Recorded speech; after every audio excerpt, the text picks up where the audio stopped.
Lucas capítulo 18, capítulo 9, versículo 18, diz assim: certa vez Jesus estava orando em particular e com ele estavam seus discípulos. Então ele perguntou: quem as multidões dizem que eu sou? Eles responderam: alguns dizem que és João Batista, outros Elias e ainda outros que és um dos profetas do passado que ressuscitou. E vocês, o que dizem? Perguntou. Quem vocês dizem que eu sou? Pedro respondeu: o Cristo de Deus. Jesus os advertiu severamente que não contassem isso a ninguém e disse: é necessário que o Filho do Homem sofra muitas coisas e seja rejeitado pelos líderes religiosos, pelos chefes dos sacerdotes, pelos mestres da lei, seja morto e ressuscite ao terceiro dia. Jesus dizia a todos: se alguém quiser acompanhar-me, negue a si mesmo, tome diariamente a sua cruz e siga-me. Pois quem quiser salvar a sua vida a perderá, mas quem perder a sua vida por minha causa, este a salvará. Pois que adianta o homem ganhar o mundo inteiro e perder-se ou destruir a si mesmo? Se alguém se envergonhar de mim e das minhas palavras, o Filho do Homem se envergonhará dele quando vier em sua glória e na glória do Pai e dos santos anjos. Garanto a vocês que alguns que aqui se acham, versículo 27, garanto a vocês que alguns que aqui se acham de modo nenhum experimentarão a morte antes de verem o reino de Deus. Aproximadamente 8 dias depois de dizer essas coisas, Jesus tomou a Pedro, Tiago e João e subiu a um monte para orar. Enquanto orava, a aparência de seu rosto se transformou, suas roupas ficaram alvas e resplandecentes como o brilho de um relâmpago. Surgiram 2 homens que começaram a conversar com Jesus, eram Moisés e Elias. Apareceram em glorioso esplendor e falavam sobre a partida de Jesus que estava para se cumprir em Jerusalém. Pedro e os seus companheiros estavam dominados pelo sono. Acordando subitamente, viram a glória de Jesus e os 2 homens que estavam com ele. Quando estes iam se retirando, Pedro disse a Jesus: mestre, é bom estarmos aqui, façamos 3 tendas, uma para ti, uma para Moisés e uma para Elias. Ele não sabia o que estava dizendo. Enquanto ele estava falando, uma nuvem apareceu, os envolveu e eles ficaram com medo. Ao entrarem na nuvem, dela saiu uma voz que dizia: este é o meu filho, o escolhido, ouçam-no. Tendo-se ouvido a Jesus, tendo-se ouvido a voz, Jesus ficou só. Os discípulos guardaram isto somente para si naqueles dias, não contaram a ninguém o que tinham visto. Vamos orar mais uma vez. Senhor, fala conosco, Pai. Revela a nós a sua palavra, Pai, revela a nós o seu querer. Deus, nós queremos ser direcionados por Ti, nós queremos ser conduzidos pelo Teu Espírito. Sim, ó Deus, nos conduz, Senhor, nos direciona, Pai. Fala conosco, ó Pai. Conduz a nossa vida, Pai. Nos transforma, nos muda cada dia. Que tudo seja para a Tua glória, Senhor. Tudo seja para a Tua honra, Pai. Que nós, ó Deus, venhamos pensar menos em nós mesmos e mais em Ti. Menos, ó Deus, em nós mesmos, porque o Senhor não é o nosso servo, nós somos os servos do Senhor. Nos perdoa porque muitas vezes trocamos isso, colocamos o Senhor como servo e nós como Senhor. Não, Pai, nós temos que colocar o Senhor como aquele que direciona e que conduz as nossas vidas, Pai, em nome de Jesus. Amém. Meus irmãos, eu estava orando, eu estava lendo esse texto e eu vejo aqui Jesus falando sobre morrer para si mesmo, sobre carregar a sua cruz. Só que parece que o cenário muda de repente. Antes disso, antes de acontecer isso, logo no início do capítulo 9, Jesus ele enviou os 12 discípulos. Eles ficaram, né, maravilhados com tantos milagres de curas, né, de libertação. Eles foram sustentados pelo Senhor. Depois vem a primeira multiplicação de pães e peixes. Os discípulos vivem ali uma prosperidade tremenda, muito grande. Então eles viveram uma prosperidade espiritual, de milagres no ministério, de cura, de libertação. Depois eles vivem no ministério uma prosperidade física, natural, financeira, de pães e peixes, dá para 5.000 homens, sem contar mulheres e crianças. E aí, logo depois disso, Jesus ele começa a falar sobre morte, sobre carregar a sua cruz. E eu fico pensando como que foi assim impactante, né, para os discípulos. Agora é que nós vamos dominar o mundo, agora é que nós vamos prosperar, agora nós vamos ser reconhecidos. As pessoas viram os milagres acontecerem, ressuscitar mortos, porque está dizendo que Jesus, quando enviou os 12, deu poder a ele também para ressuscitar os mortos.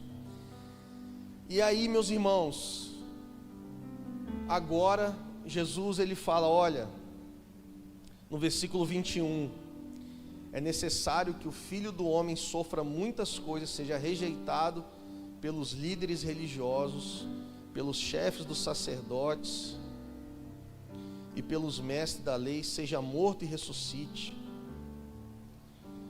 Aí no versículo 21 ele fala, se alguém quiser acompanhar-me, negue a si mesmo, tome diariamente a sua cruz e siga-me. E as pessoas ficaram pensando, Jesus, mas a gente acabou de viver milagres extraordinários, e agora o Senhor está falando que o Senhor vai ser morto. E aí depois ele fala no versículo 25, que adianta o homem ganhar o mundo inteiro e perder-se ou destruir a si mesmo? É como se ele estivesse falando que o sucesso que eles estavam tendo no ministério não necessariamente representava o sucesso diante de Deus. Ele estava falando, olha, terão pessoas que parece que vão ganhar terão pessoas que parece que vão ganhar o mundo inteiro, mas elas poderão perder a si mesmo. Isso aqui está falando, meus irmãos, que quantidade de pessoas na igreja não necessariamente significa a qualidade que Deus quer. Não necessariamente significa que aquilo ali está agradando o Senhor, porque a obra de Jesus na terra, os milagres, eles são somente sinalizadores para a verdadeira obra que o Senhor tem para fazer em mim e em você, que é morrer para si mesmo, morrer para suas vontades, fazer a vontade de Deus, fazer a vontade do Pai, e ter esse coração de não deixar o sucesso ministerial, não deixar o sucesso dessa terra enganar você, porque engana. Se aparentemente, nossa, a gente curou enfermos, expulsou demônios, a gente multiplicou pães e peixes, Jesus fala, olha, eu vim para morrer, eu vim para trazer arrependimento dos pecados, eu vim para trazer salvação, eu vim para trazer vida eterna. O propósito de ser um cristão é ter vida eterna. E Jesus vem falar sobre isso.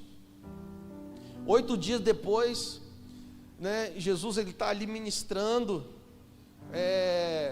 essa palavra, e 8 dias depois ele chama Pedro, Tiago e João, sobe a um monte com eles, e lá aparecem com eles Moisés e Elias, e às vezes na cabeça dos discípulos eles estavam pensando assim, não, Jesus está brincando, ele falou isso aí, mas isso aí não é muito importante não, tem que morrer para si mesmo e tudo, isso não é muito importante. Aí Pedro, Tiago e João sobem no monte. De repente vem Moisés e Elias, e eles veem aquilo, eles ficam maravilhados. Mas eles não sabiam o teor da conversa. Qual era o teor da conversa que Jesus estava tendo com Moisés e Elias? E está escrito aqui. Fala assim: e falavam, no versículo 31, e falavam sobre a partida de Jesus que estava para se cumprir em Jerusalém. Enquanto os discípulos estavam achando que eles viveriam uma glória nessa terra, e que seria uma coisa, sabe, estrondorosa, magnífica, Moisés e Elias chegam para Jesus e estão falando sobre a morte de Jesus, sobre a crucificação de Jesus. E quando Jesus ele falava sobre que não adianta ganhar o mundo inteiro e perder a si mesmo, perder a sua alma. Se Jesus está ensinando para mim e para você, é porque isso pode acontecer com o sucesso ministerial, com o sucesso financeiro.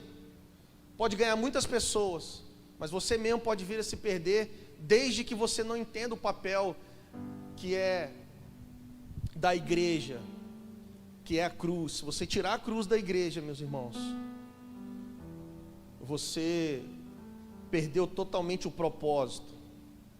E muitas vezes Deus ele passou a ser o nosso servo, e nós passamos a ser os senhores de Deus.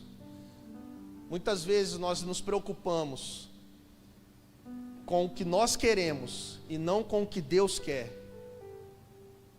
E esse não é o propósito, nunca foi o propósito. O homem sendo colocado no centro e Deus estando ali para servir o homem, não é esse o propósito. O propósito do reino de Deus é Deus sendo colocado no centro e o homem se preocupando com o que Deus quer. Mas as coisas parecem que mudaram e a gente não se preocupa tanto com o que Deus quer, mas sim com o que eu quero. E no versículo 26 está falando: olha, se alguém se envergonhar de mim, das minhas palavras. Por que Jesus está falando isso? Porque Jesus estava já indo para a cruz. Enquanto a mentalidade dos discípulos estamos vivendo um sucesso ministerial, Jesus estava falando: olha, eu estou indo para a cruz, meus irmãos. E Deus me chamou muita atenção sobre isso, porque no mesmo capítulo, no versículo 46, fica bem claro para mim como estava o coração dos apóstolos, como estava o coração dos discípulos, diante de tudo que eles estavam vivendo. Olha o que eles discutem. Começou uma discussão entre os discípulos acerca de qual deles seria o maior. Jesus, conhecendo os seus pensamentos, tomou uma criança e a colocou em pé ao seu lado. Então lhe disse: quem recebe essa criança em meu nome está me recebendo, e quem me recebe está recebendo aquele que me enviou. Pois aquele que entre vocês for o menor, esse será o maior. Disse João: mestre, vimos um homem expulsando demônios em teu nome, procuramos impedi-lo, porque ele não era um dos nossos. Não impeçam, disse Jesus, pois quem não é contra vocês é a favor de vocês. Os discípulos, meus irmãos, o coração deles estava em quem era o maior. E Jesus estava falando, praticamente Jesus estava falando assim: meu Deus, eu estraguei eles com tantos milagres, eu estraguei eles com tantas maravilhas que eles viveram, mas eles não entenderam que os milagres são uma sinalização para você se arrepender dos seus pecados, se arrepender dos pecados da sua família, se arrepender dos pecados dos seus pais. Os milagres são uma sinalização, os milagres não são o fim em si mesmo. Antes, meus irmãos, a pregação era: conheça a palavra de Deus, o que Deus ensina e você vai conhecer Deus e o poder de Deus. Hoje, a pregação é: conheça o poder de Deus, os milagres de Deus, para que, quem sabe você também conheça os ensinamentos dele. A prioridade agora é as mãos de Deus e não o coração de Deus. Antes não.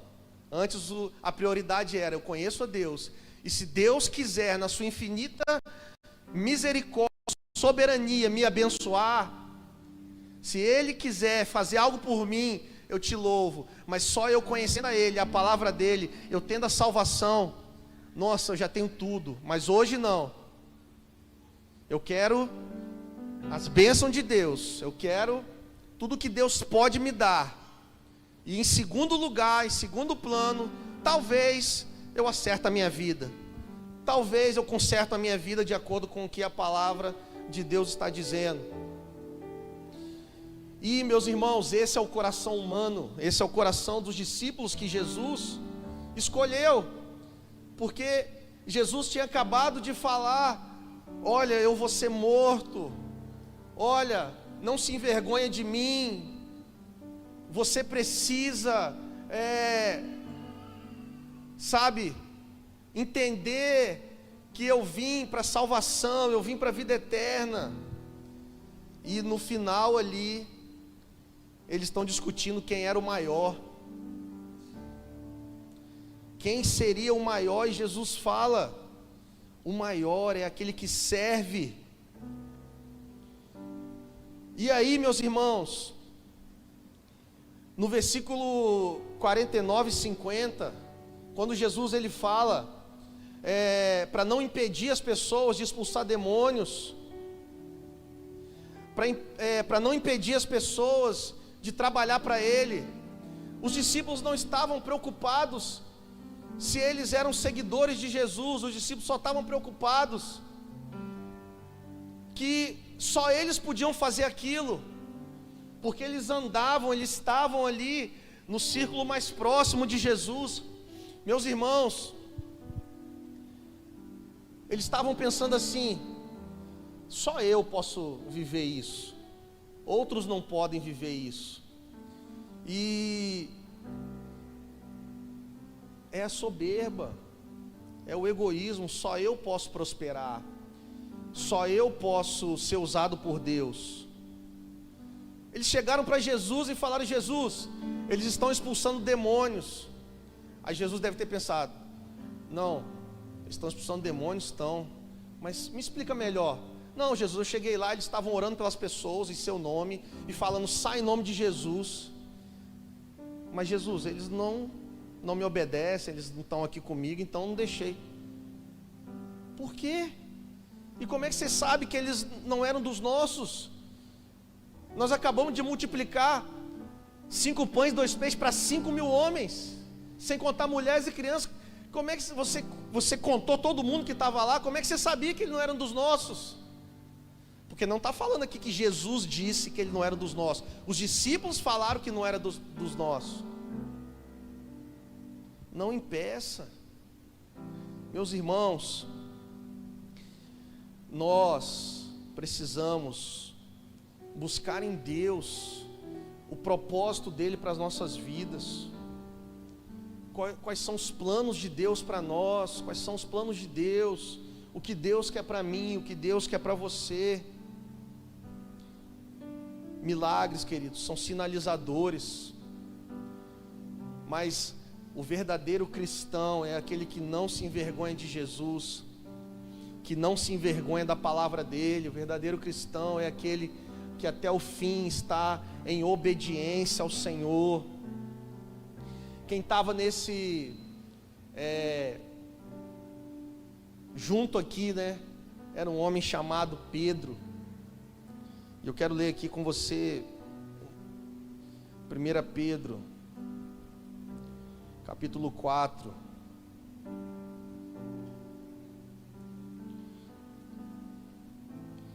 Olha o que diz,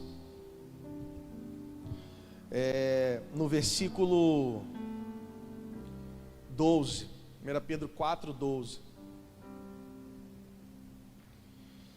Amados, não se surpreendam com o fogo que surge entre vocês para prová-los, como se algo estranho estivesse acontecendo, mas alegrem-se, à medida que participam dos sofrimentos de Cristo,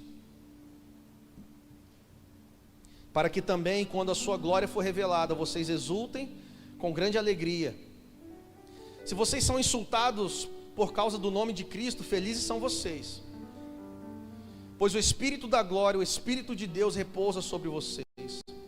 Se algum de vocês sofre, que não seja como assassino, ladrão, criminoso, ou como quem se intromete em negócios alheios. Contudo, se sofre como cristão, não se envergonhe, mas glorifique a Deus por meio desse nome, pois chegou a hora de começar o julgamento pela casa de Deus. E se começa primeiro conosco, qual será o fim daqueles que não obedecem ao Evangelho? E se ao justo é difícil ser salvo, que será do ímpio e pecador? Por isso mesmo, aqueles que sofrem de acordo com a vontade de Deus devem confiar sua vida ao seu fiel Criador e praticar o bem. Agora, querido, Pedro não está envolvido mais numa reunião para saber o que ele quer de Deus. Agora Pedro está escrevendo uma carta ensinando que sempre nós devemos saber o que Deus quer de nós. Pedro está colocando agora a gente no nosso lugar, tirando a gente do centro e colocando Deus no centro, e falando, olha, existem duas formas de sofrer.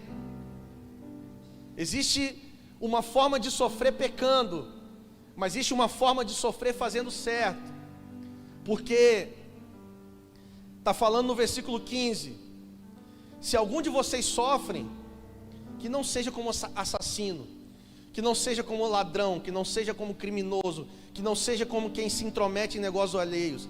Ele está falando, o ladrão, o assassino, o criminoso, a pessoa que se mete na vida dos outros, no sentido, né, que não cuida da sua própria vida, essa pessoa também vai sofrer. Só que então eu vou escolher sofrer por uma causa não vazia, por uma causa não inútil. Eu vou escolher sofrer por uma causa que vai me levar a ter vida eterna. Porque o cara que está lá fora e ele está precisando beber, e ele está precisando, sabe, se entorpecer de alguma coisa, ele sofre também. As pessoas que estão lá fora trabalhando, elas também sofrem. Quem não conhece Jesus também sofre. Todos sofrem algo. Mas se é para sofrer, eu vou sofrer por aquilo que vai me levar a ter vida eterna. Eu vou sofrer por aquilo que vai me dar salvação, e que vai me dar uma esperança de que eu não estou jogando fora os meus dias. E, meus irmãos, aquela frase, né? Você nunca vai levar nada para o céu. Você não vai levar nada para o céu. Sabe que essa frase é mentirosa? Porque Jesus falou assim, ó: não ajuntem na terra tesouros, mas ajuntem tesouros no céu, porque lá a prata e a ferrugem não corrói. Então, viver como cristão, Deus vai cuidar de você aqui, e Deus vai te sustentar aqui, e Deus vai te dar graça aqui. Mas se eu te falar, você ainda assim está juntando tesouros no céu, ainda assim você está juntando tesouros na eternidade. E eu vou te dizer, em toda a humanidade não teve uma pessoa daqui para trás que não chegou na eternidade. Você também vai chegar, ou seja, é um lugar que todo mundo vai um dia. Ou Jesus vem ou você vai. Mas aqueles que viveram servindo ao Senhor, Deus cuidou deles aqui, e ainda eles levaram coisas para a eternidade, eternas, coisas que não vão acabar, coisas que não vão perecer. Então, se eu posso decidir pelo que eu vou sofrer pela causa correta. Eu vou sofrer pelo Evangelho de Cristo. Eu vou sofrer dizendo não para mim mesmo, dizendo não para minhas vontades, esmurrando a minha carne, esmurrando o meu corpo. Eu estou lendo um livro de um pastor Hernandes e ele fala que o maior pensador, a pessoa que mais influenciou um país, chamou-se Calvino, João Calvino, um homem de Deus, um pregador, pregava todos os dias. Sabe qual o país? Fala um país rico aí, um país que você pensa assim, é de qualidade, um produto de qualidade.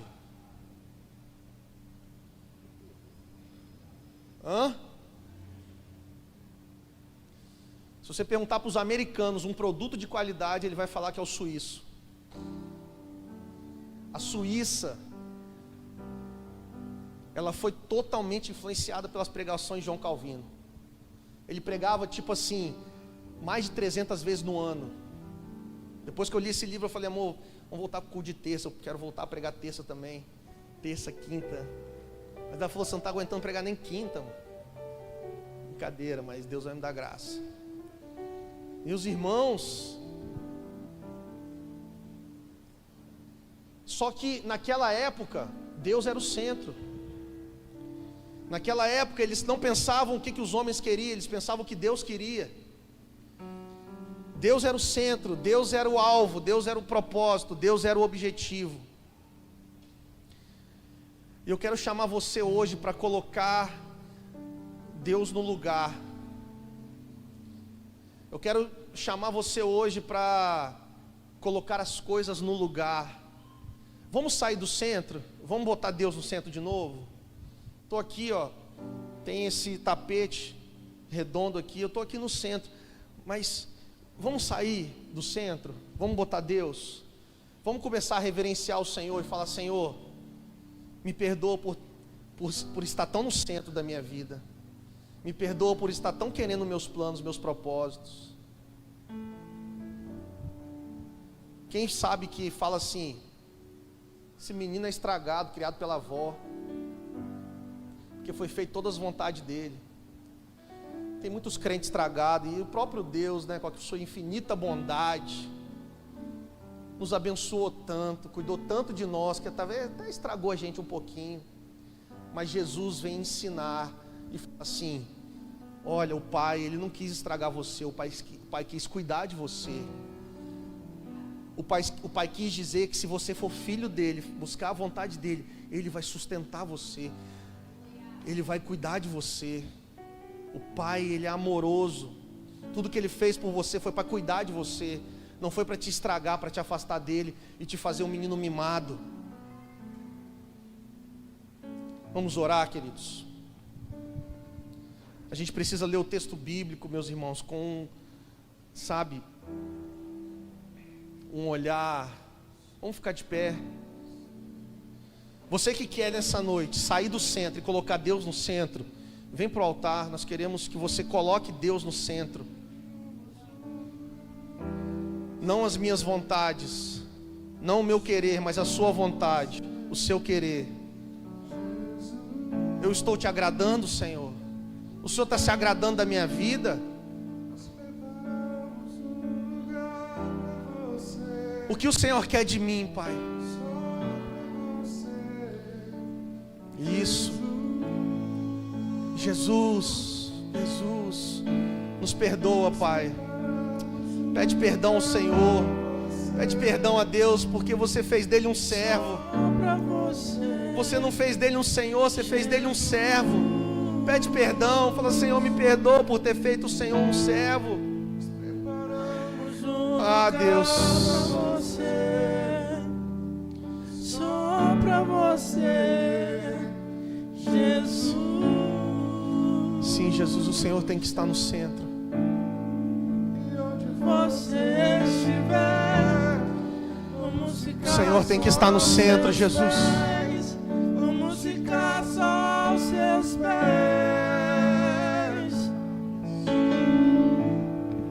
E onde você estiver, vamos ficar só aos seus pés. Vamos ficar só aos seus pés.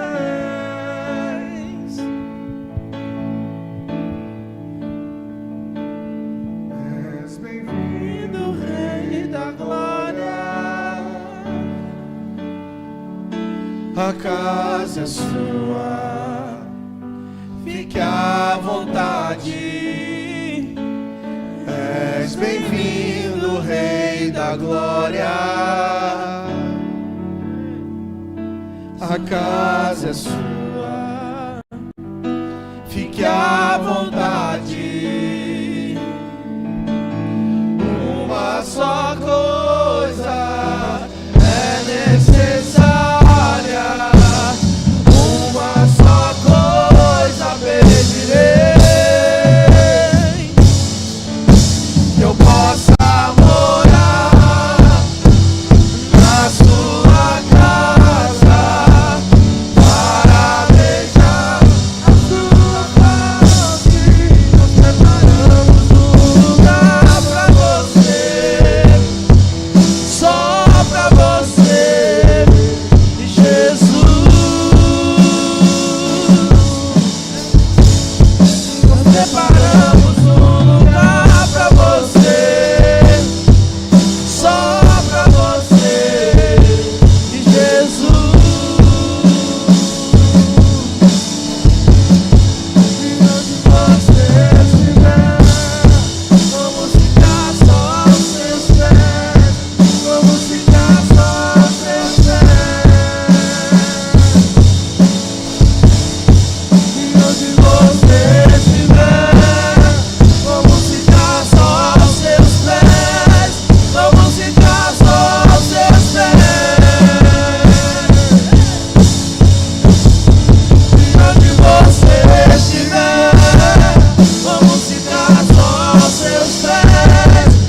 ficar só aos seus pés. E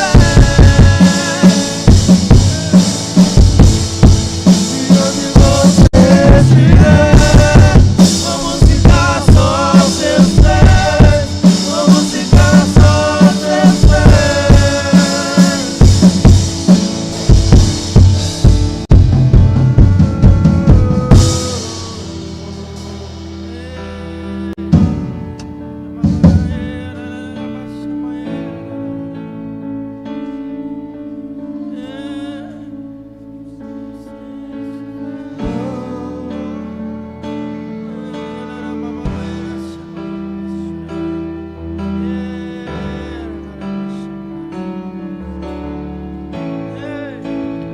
Seja o centro, Pai.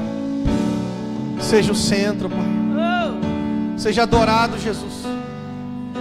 Seja adorado, Jesus. Seja o centro, Jesus. Seja o centro, Jesus. Seja adorado, Jesus. Nós queremos sair de cena, queremos que o Senhor entre. Queremos sair de cena, queremos que o Senhor entre. Toda a glória a Ti, Jesus. Toda a honra a Ti, Jesus. Seja feita a Sua vontade, não a minha. Seja feito o que o Senhor quer e não o que eu quero. Toda idolatria eu rejeito. Toda idolatria eu rejeito. Eu não quero adorar nada nem ninguém a não ser o Senhor. Que eu me constranja com a sua. Eu quero adorar o Senhor. E todo o seu amor. Seja o centro, Jesus, Infinita da minha adoração, do meu louvor, da minha adoração. Servo de todos. Eu não sou o centro. Que ele cresça. Eu não sou o centro. Que eu o Senhor é o centro. diminua. Que ele apareça. Seja exaltado, Senhor. Que eu me constranja. É o que o Senhor quer. Com a sua glória e todo o seu amor. Infinita humildade. Servo de todos os irmãos.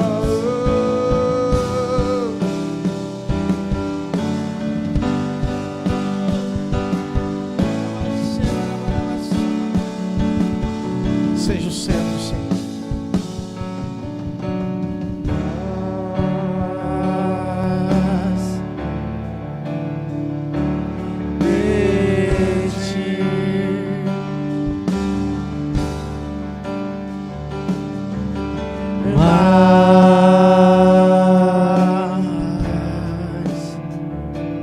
de ti.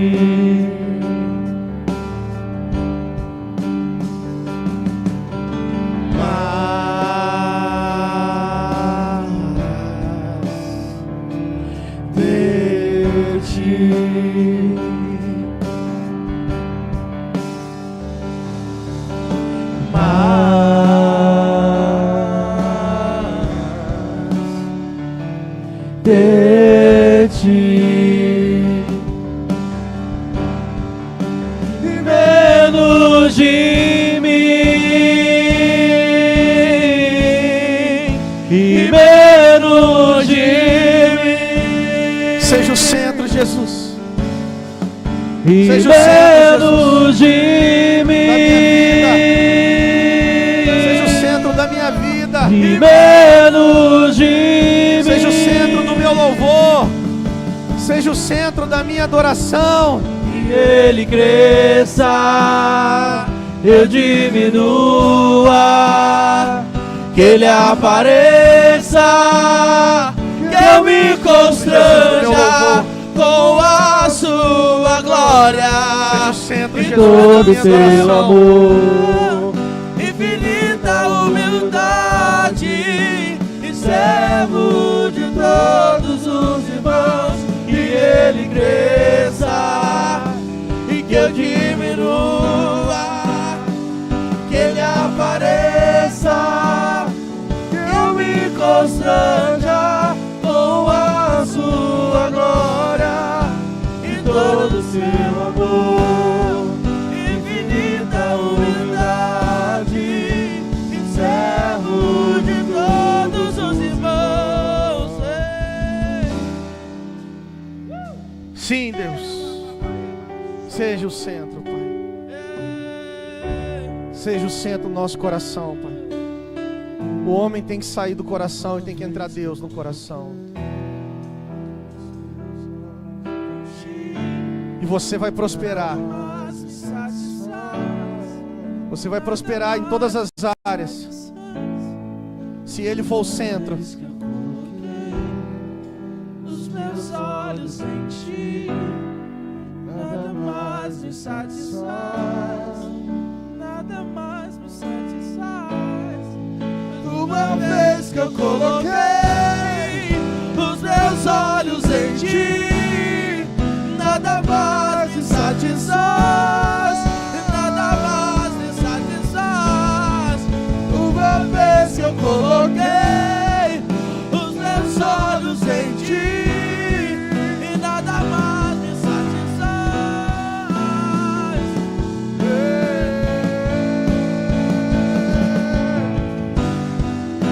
E nada mais, e nada mais, nada além de ti, só quero a ti. E nada mais, e nada mais, nada além de ti, só quero a ti. E nada mais, e nada mais, nada além uma verdade em nós. de ti, só quero a ti. Faça disso uma verdade em nós, Senhor. E nada mais, e nada além de ti, só quero Ache em nós verdadeiros adoradores, Pai, que te adorem em espírito e em verdade neste lugar. e nada além de ti, só quero a ti. E nada mais, Nós queremos nos tornar como o Senhor, Pai. nada mais, nada além de ti.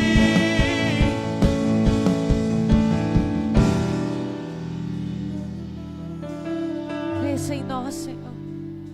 Cresça em nós. Cresça em nós, Pai. Há uma igreja nessa manhã, Pai. Há uma igreja que se chama, Senhor, que chama o Teu nome. Nós clamamos o Teu nome dentro de nós, Senhor. Que o Teu nome seja expandido dentro de nós. Que nosso espírito Reconheça quem tu és.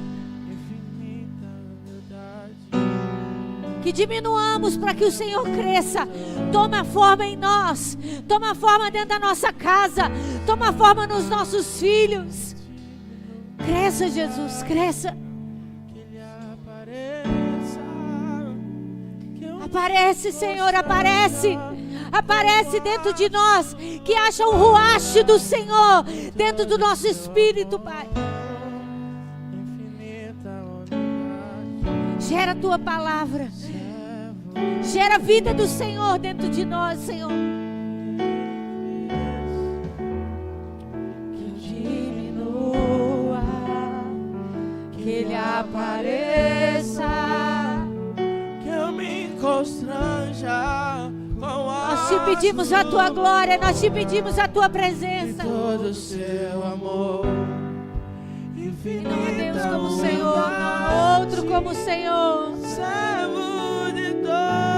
Que o Senhor te abençoe e te guarde. Que o Senhor faça resplandecer o seu rosto sobre ti. Tenha misericórdia de ti e te dê a paz. Em nome de Jesus.